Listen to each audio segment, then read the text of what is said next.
welcome to the video. Let's take a look at how we create a system restore point in Windows 10.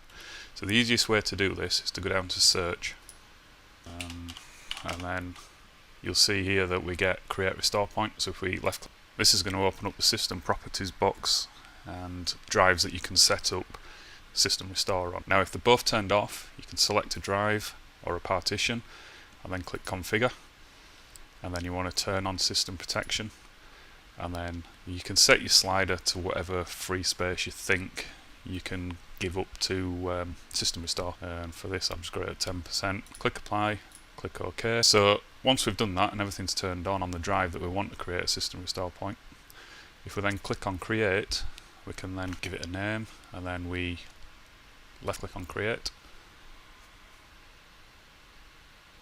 and there we go.